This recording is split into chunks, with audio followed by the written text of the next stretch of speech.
A produção do programa Por Dentro da História acompanhou um grupo de suíços em visita à fazenda de Santana, que há mais de um século atrás foi propriedade de seus conterrâneos, os Monerá e os Lutherbar. Atualmente é de propriedade do tetraneto do coronel Sebastião Monerá Lutherbar, o médico Renato Monerá, que adquiriu essa fazenda por ter pertencido aos seus antepassados. A história da fazenda de Santana tem início em 1857, com o médico Augusto de Souza Brandão, o segundo barão de Cantagalo. Propriedade com 800 alqueires fluminenses, era uma das maiores unidades de produção de café do país e, em determinado momento, do mundo. O trabalho no eito para dar conta de seus 1.500.000 pés de café era realizado por quase 300 de escravos.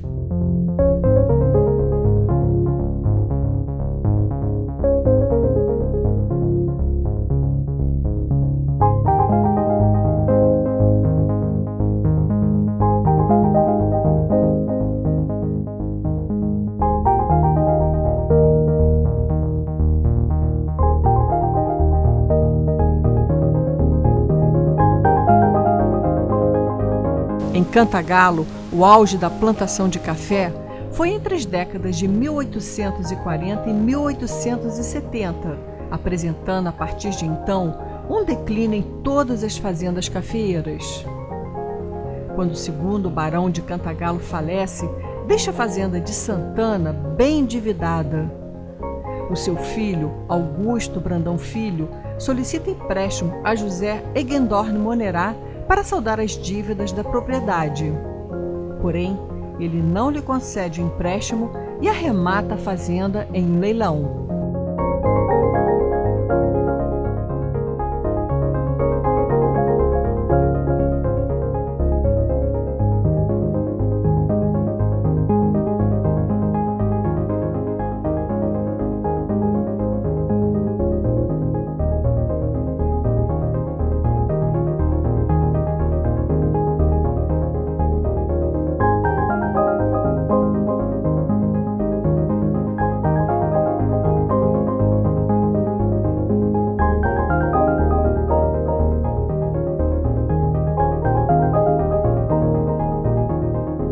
O sobrinho e genro de José Monerá, o coronel Sebastião Monerá Lutherbar, passa a administrar a propriedade.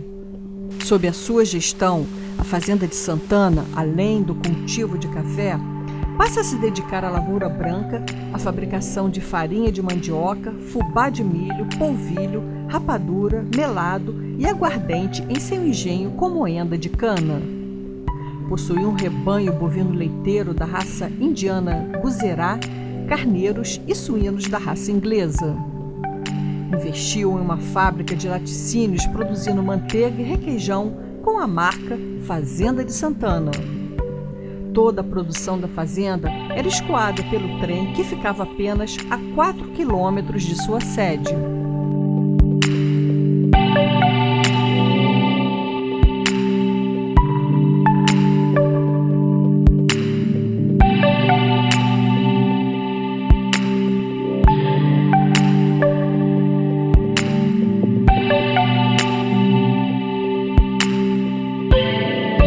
Pouco restou da casa de vivenda e do imenso complexo produtivo do passado, mas o remanescente da fazenda está muito bem preservado.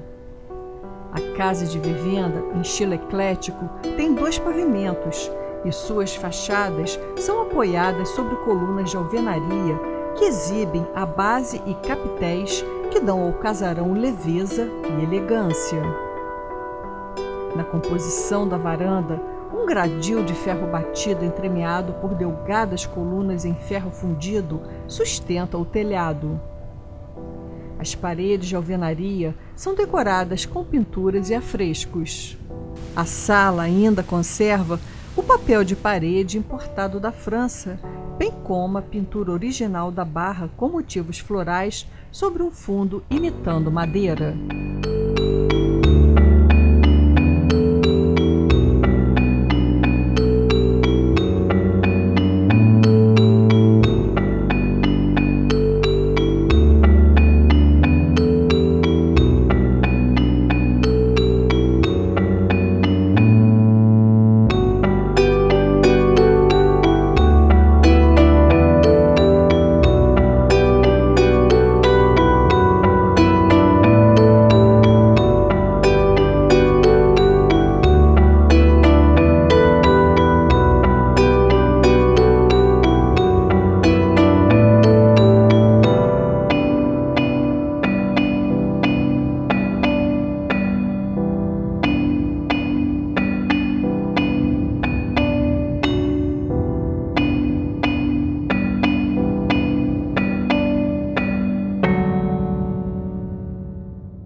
Acompanhando um grupo de suíços, um comentário me chamou a atenção.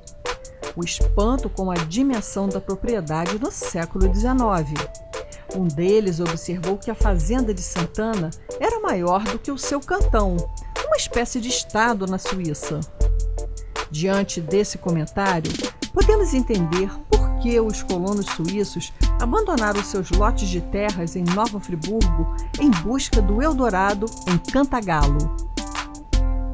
A população na vila de Nova Friburgo em 1820, de 1.662 colonos suíços, ficará reduzida a 632 10 anos depois. Os que se dirigiram para Cantagalo, em sua maior parte, prosperaram. Serão os Monerá, os Lutherbach e os Vermelinger, para ficarem alguns exemplos, que irão arrematar em leilões as fazendas dos barões de café fluminense falidos.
O templo da Igreja Matriz do Santíssimo Sacramento de Cantagalo teve sua construção iniciada em 1867 e a obra finalizada 9 anos depois, em 1876. 2 anos depois, o imperador Dom Pedro II inaugura a Igreja Matriz. Ao longo dos anos, passou por modificações na área interna, como a remodelação do altar e a inclusão de pinturas nas paredes e no teto.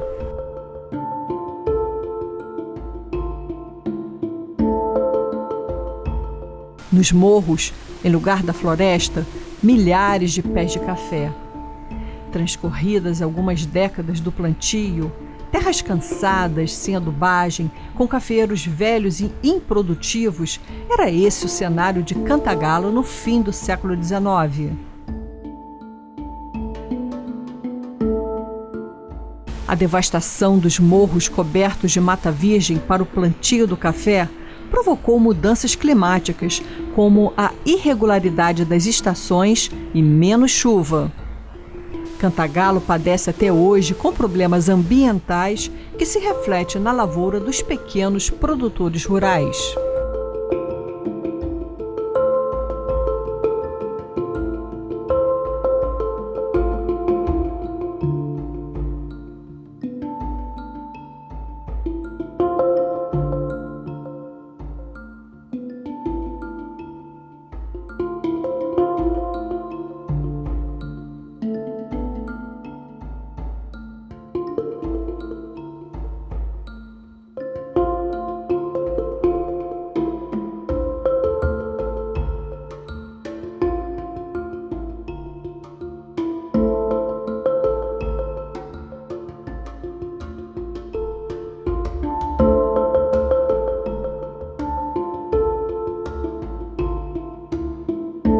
As lavouras de café foram gradativamente sendo substituídas pelo gado bovino de leite e de corte em todos os municípios do centro-norte fluminense.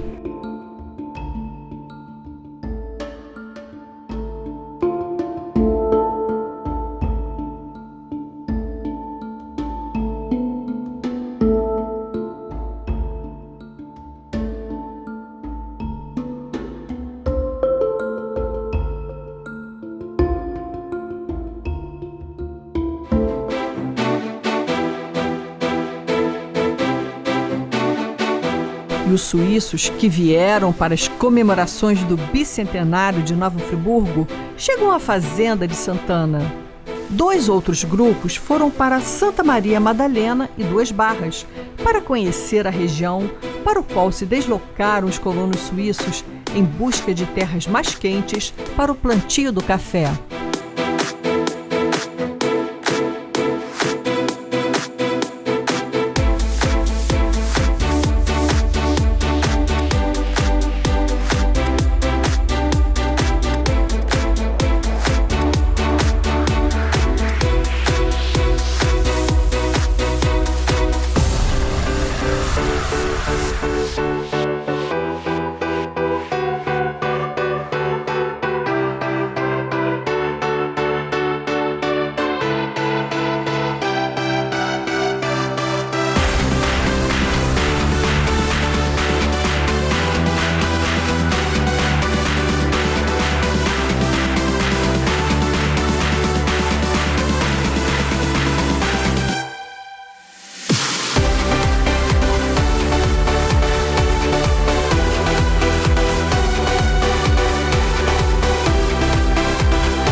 Inicialmente foram conhecer o Centro de Memória da Fazenda de Santana, criada pelo seu proprietário Renato Manerá. Na comitiva está o embaixador da Suíça, Andrea Semadeni. Acompanha a comitiva o historiador Henrique Bon, o maior especialista em colonização suíça.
Renato Manerá colocou em funcionamento o moedor que fabricava farinha de milho, produzindo fubá ou a canjiquinha.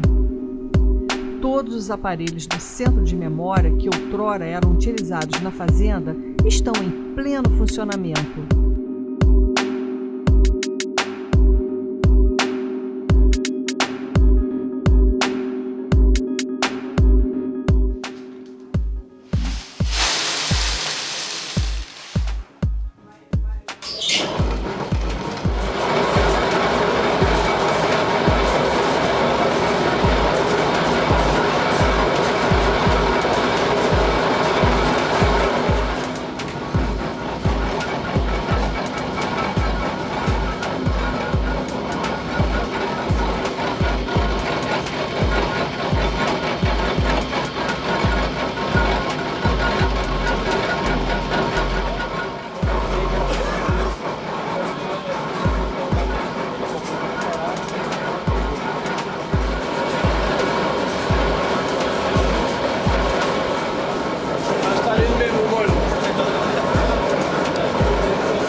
coquinho e fubá, para poder fazer angu, canjiquinha, broa, faz tudo com isso aqui. Polenta. Aí e conseguiu restaurar com todas as peças, os mancais em bronze, todo o material é todo dela original.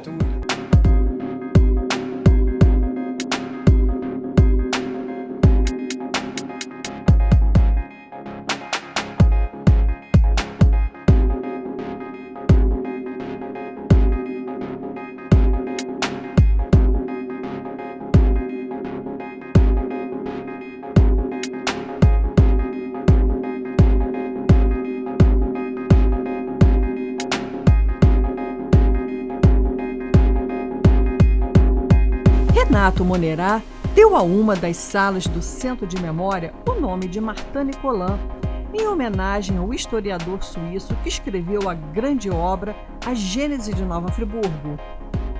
O embaixador da Suíça foi quem inaugurou a sala. Puxa aqui? Puxa aqui? Embaixo? Então tá. Momento solene, tá? Esse saiu. Agora vem o Brasil.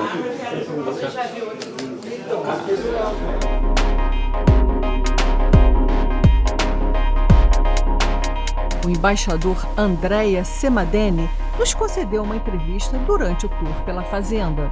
O que o senhor está achando do tour? O senhor percebeu assim, surpresas em relação aos suíços que vieram, com relação a uma fazenda típica brasileira? Tem uma diferença muito grande de uma fazenda na Suíça, né? Tem. A gente nunca teve essas dimensões, né, de agricultura. O país é pequeno, também as fazendas são menores.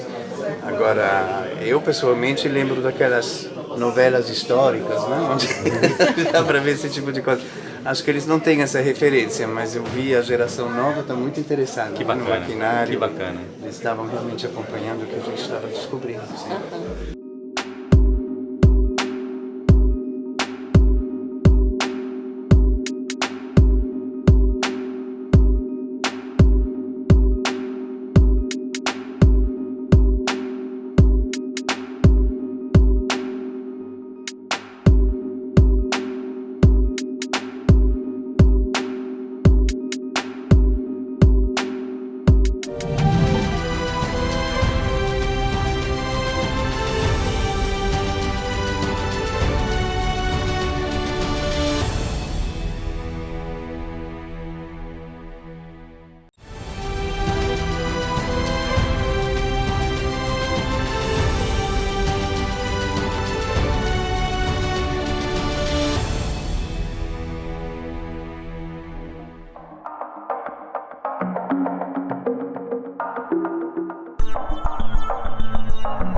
O Centro de Memória da Fazenda de Santana igualmente traz a história da vitoriosa criação de gado indiano Nelore dos Lengruber e Lutherbar, que teve início no século XIX. Atualmente, Paulo Lengruber possui o gado Nelore mais puro do país em sua fazenda no Carmo.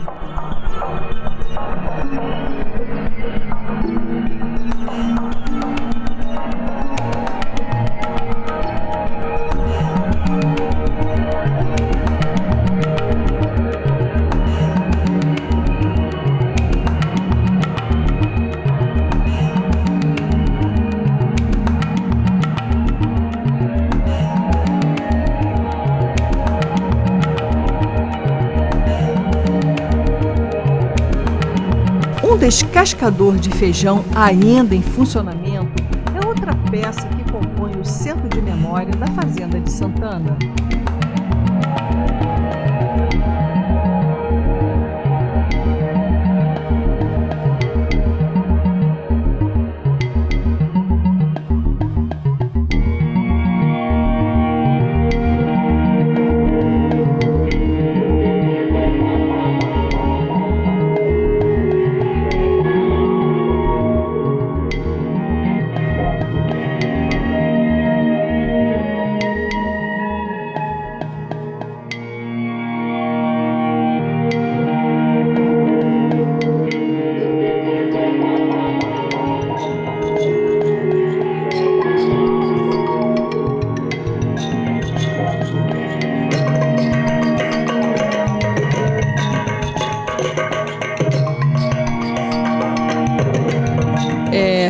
João, eu estava conversando com o embaixador da Suíça, ele falou que o que mais surpreendeu aqui os visitantes, né, suíços, é a questão das dimensões das fazendas, né, e principalmente a Fazenda Santana. Eu queria que você falasse um pouquinho sobre a fazenda. Perfeito. A dimensão territorial da Fazenda de Santana era gigantesca. Não só a dimensão territorial, como também a dimensão da produção. A quantidade de café que saiu daqui era uma coisa extraordinária. Na verdade, Santana, por um ano da segunda metade do século XIX, foi a maior produtora de café do mundo.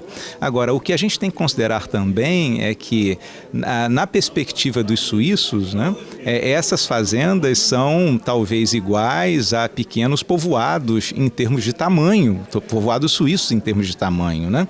Então, o importante é destacar que elas, sim, eram muito grandes em termos territoriais, mas também a produção era muito considerável. Essa produção em Cantagalo e na região gerou riquezas e fez com que essas riquezas também se tornassem um motivo de projeção social, de projeção política, e também fez com que esses proprietários se tornassem, muitos deles, né, eles receberam em função disso, né, eles foram contemplados em função disso com títulos de nobreza.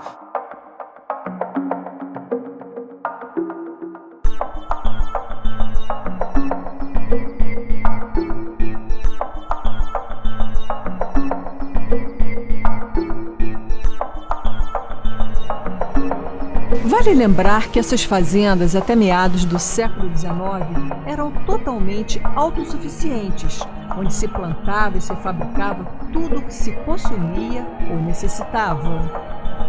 Em razão disso, possuíam um vasto maquinário para a fabricação de alimentos, assim como máquinas de carpintaria e marcenaria. Os fazendeiros orgulhavam-se de adquirir na vila apenas sal e pólvora.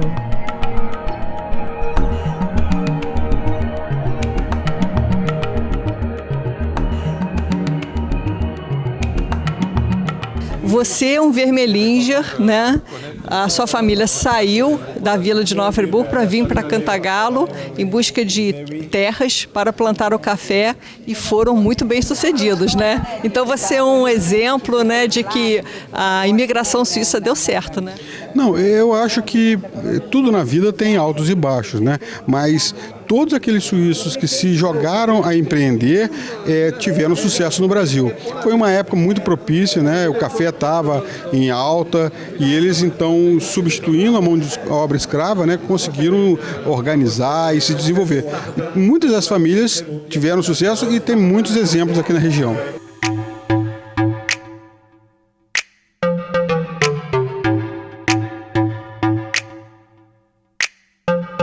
No almoço, o prato principal foi feijão tropeiro, servido em uma grande panela de ferro, utensílio antigo da Fazenda de Santana. Todos se esfalfaram de tanto comer essa iguaria. No cardápio havia ainda aipim, influência de nossa matriz indígena, inhame com melado, sopa de abóbora e salada com amendoim, influência de nossa matriz africana.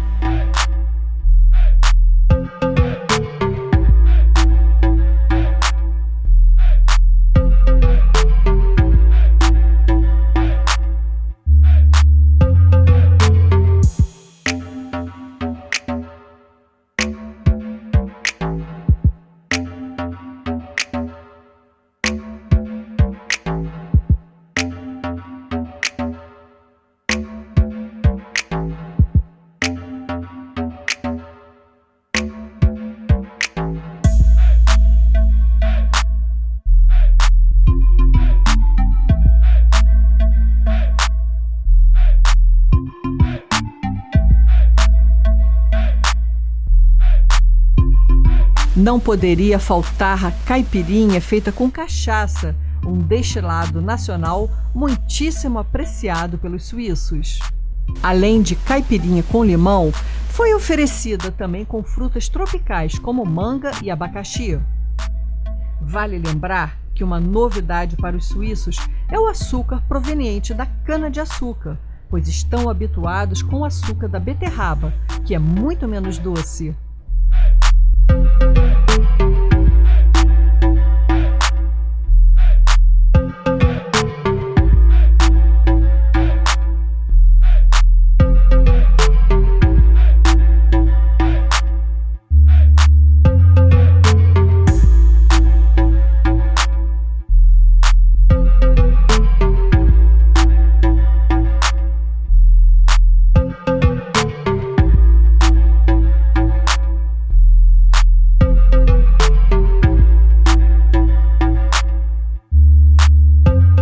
entrevistei a responsável pelo almoço que nos deu a receita do feijão tropeiro.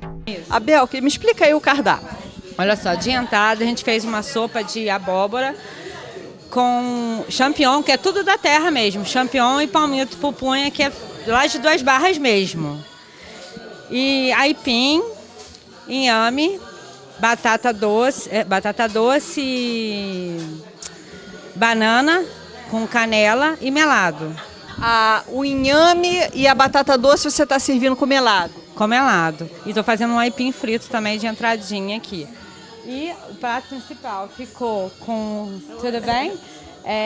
Arroz branco, uma salada de vinagrete com vinho branco, feijão tropeiro, que eu acho que ele já pegou, né? Mas eu queria que vocês... Tiro para vocês verem. Quer dizer, o feijão tropeiro é aquele clássico ou você deu algum toque especial?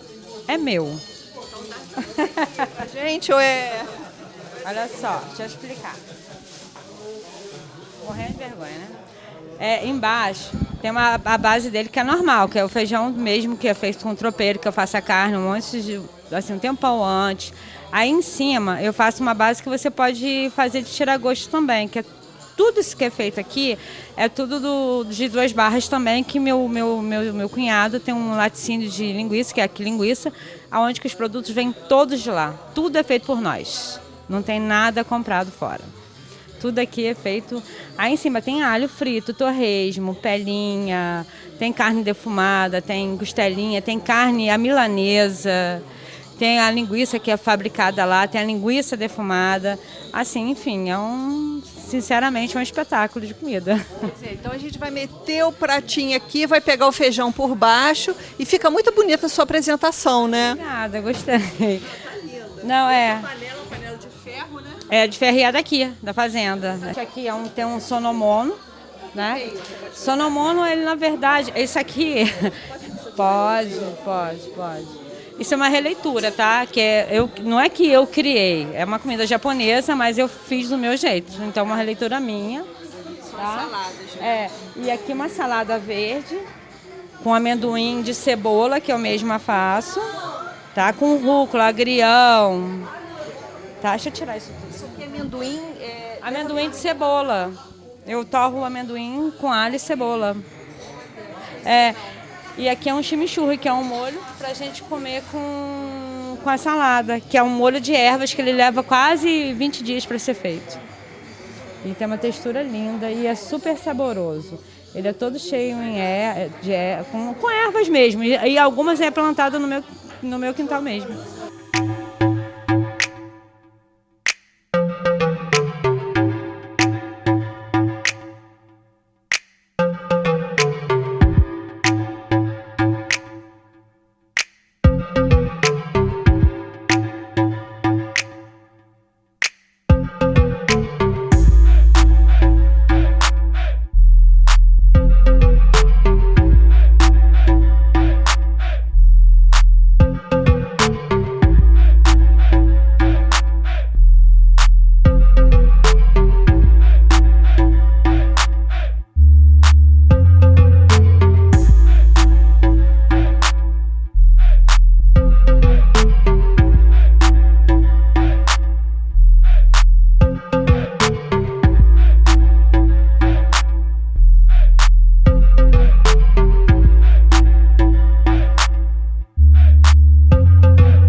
Fazenda de Santana é uma propriedade privada e não está aberta à visitação.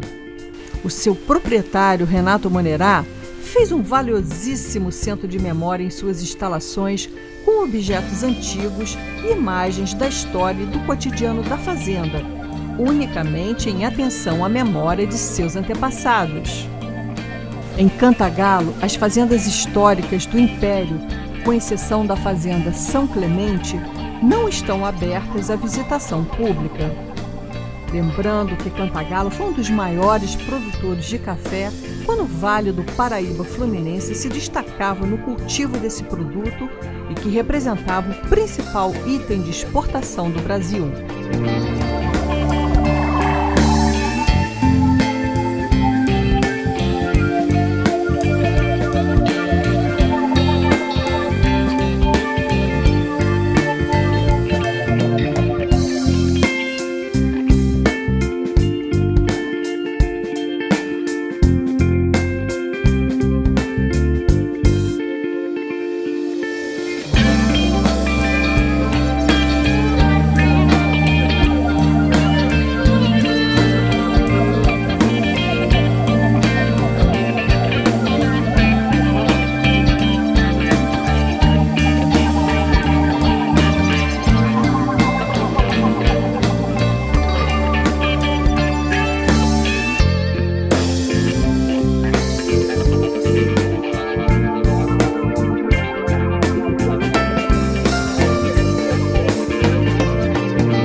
Conversei com a equipe responsável pela manutenção da Fazenda de Santana.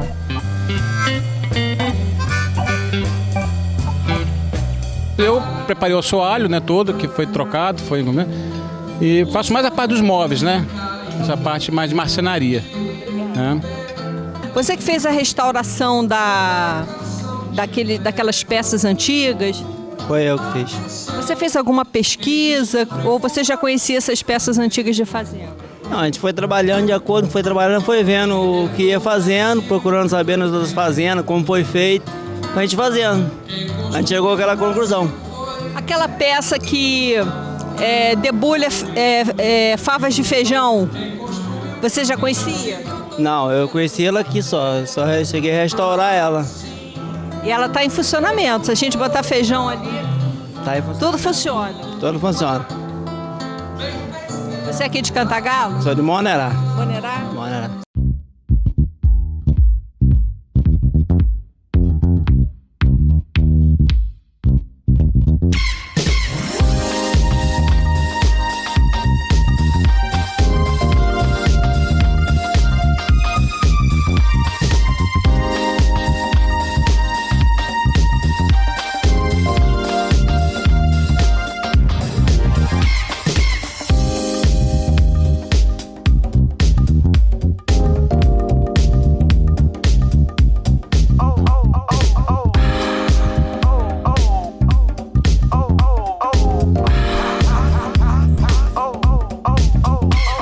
O jornalista José Ricardo Pinto fez uma edição especial do jornal Ponto de Vista para ser distribuída entre os participantes dessa visita à Fazenda de Santana.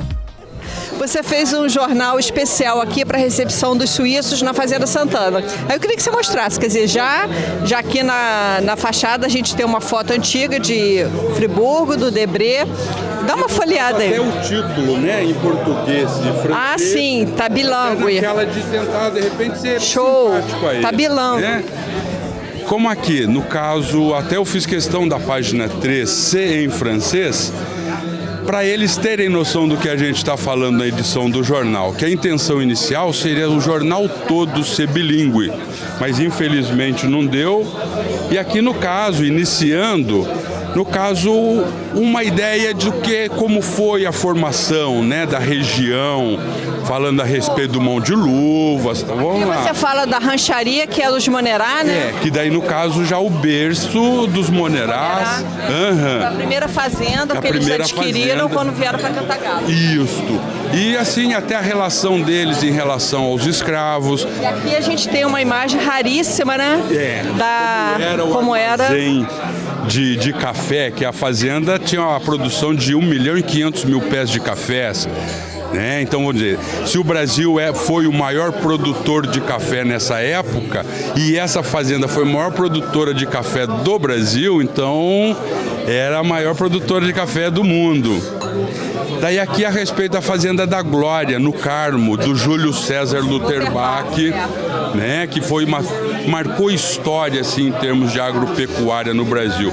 E o seu Paulo Lengruber, que está aqui presente, em relação ao que ele mantém até hoje a linhagem, né, do gado Nelore.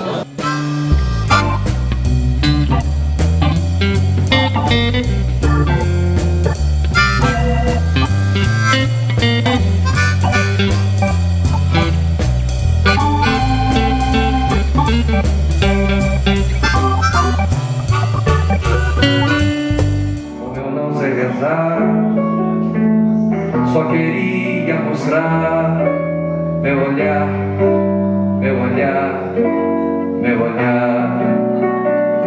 Bom, meu nome é Urs Bucher, eu sou presidente da Associação Filantrópica Suíça e nossa origem se deve também à imigração suíça de 1818, né, 200 anos, e nós vamos fazer 200 anos aqui em 3 anos, 1821, nossa fundação. Estamos no Rio de Janeiro e continuamos a atender da mesma forma pessoas em dificuldades de todo tipo de natureza. Seu Urso, como é que o senhor vê hoje em dia? A gente vive uma crise mundial, né, de imigração, deslocamentos em função de guerras, crises econômicas. E o senhor é presidente de uma instituição que justamente cuida do acolhimento do imigrante. Isso é fundamental, né, para pessoas que saem de seu país com uma cultura diversa, não é? O papel de vocês é de suma importância, né? Nosso papel continua o mesmo, só que a gente também vem constatando um aumento de pedidos de ajuda. Nós ajudamos no Brasil todo, mas ajuda não é só dificuldades financeiras, nós ajudamos também pessoas na área de educação, bolsas, estamos trabalhando muito junto com a Escola Suíça e eu acho que a crise é cíclico, né? Um dia a crise acaba e a filantrópica já está quase 200 anos, então já passou também por muitas situações. Mas agora eu sou um cowboy, sou do Douro, eu sou vocês, sou do mundo, eu sou Minas Gerais.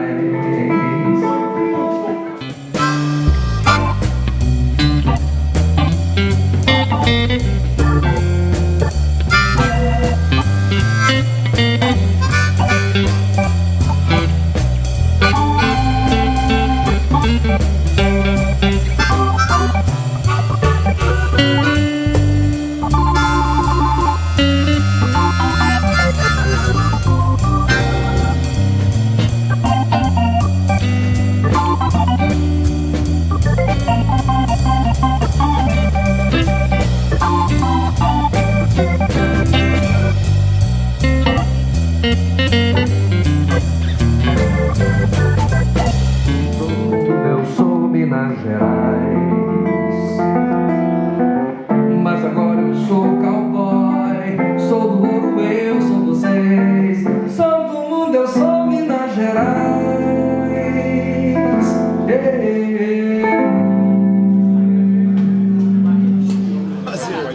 Vous connaissez caipirinha?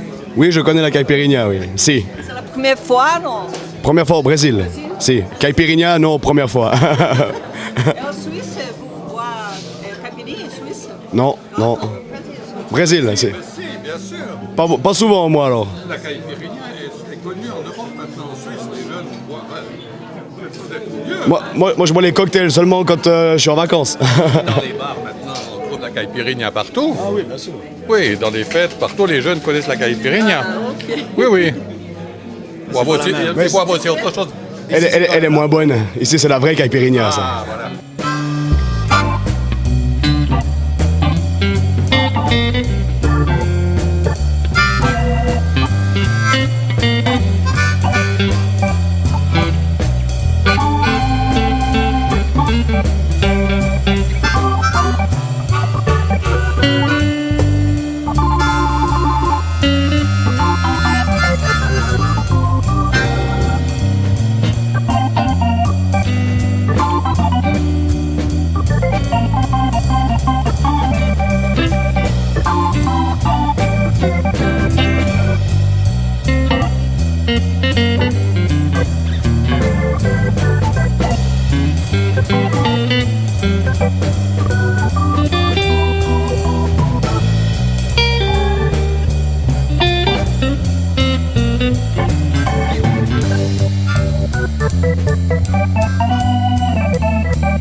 Olha, ele é nosso amigo há mais de 50 anos que ele mora na nossa propriedade. E aposentou já uns 20 anos, né, Lu? Tem mais de 20 anos. Moleza, hein? Aposentou? Não. Moleza nada. Então ele fica no sítio dele como se fosse para ele até o dia que ele estiver vivo. Então, agora, tem 23 filhos, mas se procurar as mulheres não sabe qual é. 23? Você trabalhando tanto, ainda teve tempo de ter tanto filho assim? Não, mas quanto mais trabalho, mais vontade tem. Tá certo. Verdade que o Reginaldo Farias filmou na Fazenda Bom Sucesso? Não, ele filmou e foi dono também. O irmão dele, o Rivanilde, foi dono da fazenda.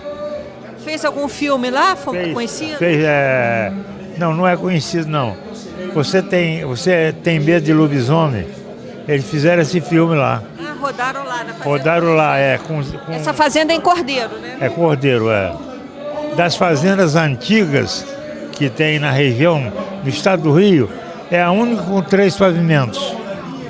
É Bom Sucesso. As outras são todas como essa aqui, 1, 2 pavimentos. E a casa sede da fazenda está em bom estado? Hein? A casa sede da fazenda está em bom estado? Está em ótimo estado. Quem foi dono lá, que conservou a fazenda, foi um festeiro do Rio, Antônio Neves Faria.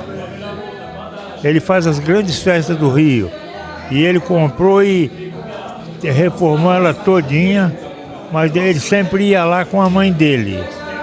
Aí a mãe dele teve um problema, faleceu, ele nunca mais voltou lá e vendeu a fazenda. Hoje é de um mineiro, mas tem 10 ou 12 anos que ele não vai lá. Mas a fazenda continua conservada. Fazenda Bom Sucesso em Cordeiro. Bom Sucesso, Muita história nessa região, Tem né? muita história, isso aí. Qual o nome todo do senhor mesmo? Maurílio Gui Monerá, mas eu sou conhecido como Guido Monerá. Obrigada aí pela entrevista. Nada, foi um prazer.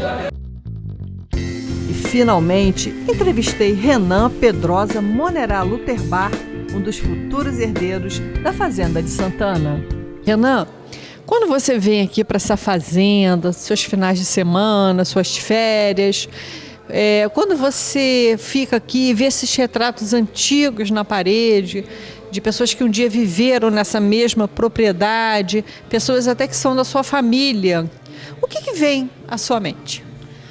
Que elas um dia tiveram não as mesmas oportunidades do que eu, mas a possibilidade de pensamentos.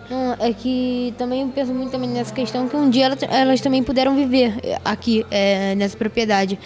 Mas às vezes eu fico até um pouco em dúvida, que eu não penso eu não consigo me colocar no lugar delas, de o que elas iam fazer para dar continuidade a esse lugar. Mas realmente hoje em dia vale muito a pena realmente estar podendo dar continuidade a toda essa história. Agora me diz uma coisa, você passou a gostar mais de história depois que você passou a viver numa fazenda que tem toda uma história linda, pertenceu ao Barão de Cantagalo, pertenceu ao seu ancestral da família Luterbach. Você passou a se interessar mais pela história do país depois que você passou a morar aqui? Assim, realmente, até de estar convivendo no lugar, sempre desperta uma curiosidade na pessoa e estava sempre procurando mais coisas, né? Em relação ao lugar, de como deu origem àquilo, para que serve alguma coisa. Realmente sempre criou uma curiosidade.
Vai dançar.